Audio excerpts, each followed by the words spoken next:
Muhammad Irfan, the representative of Siliwangi University, Tasikmalaya.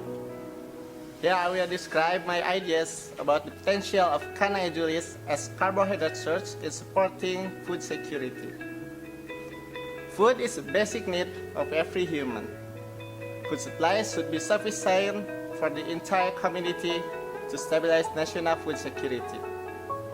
Carbohydrate is one of the nutritional components of food that must be fulfilled. Carbohydrates serve as the main energy source for humans. Usually, carbohydrates derive from rice for most Indonesian people, but with the increasing population, the demands of rice do not compensate for supplies. So, the other alternative must be sought to control the problem. Diversification is one of the efforts made to support the food security program. By diversification, the communities are expected to consume various foods, especially not to depend on rice as a source of carbohydrate. Tubers have long been known as an alternative carbohydrate substitute for rice. Various types of general tubers have been widely used by the community. However, there are still among species that have not been widely known by the public. One of inferior commodities that actually has a great potential is Canna edulis. Canna is one of the tuberous commodity that has a great potential as a source of carbohydrate. The existence of canna is more worrying because it is not widely cultivated by the community. That is because lack of public knowledge about the magnitude of the potential and role of canna in food needs. In addition, the processing is more complicated than rice, and the flavor is another reason why canna is less popular for the public. Therefore, an effort is required to promote canna as a commodity with promising benefits.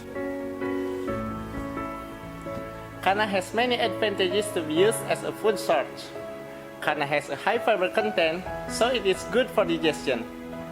Canna is suitable to be consumed not only by sick people, but also by babies. The parts of the canna plants are not only the bulbs that are used as food, but also the other part of canna plants also have their own benefits. Leaves and young petioles can be used to feed livestock. Both the leaves and flowers are beautiful to be used as an ornamental plant. The rest of the tubers that is left after taking the starch can be used for compost. Canna has good nutritional value as food.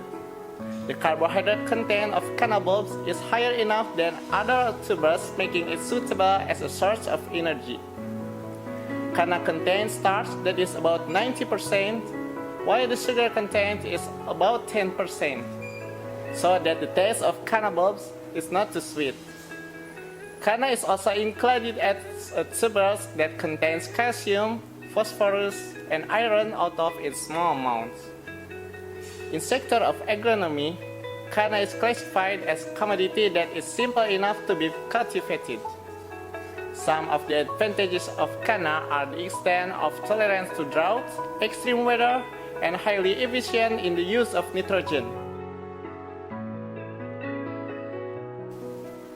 Canna, as other agricultural commodities, may have added value if it can be processed well, producing a superior product that can compete with other commodity products.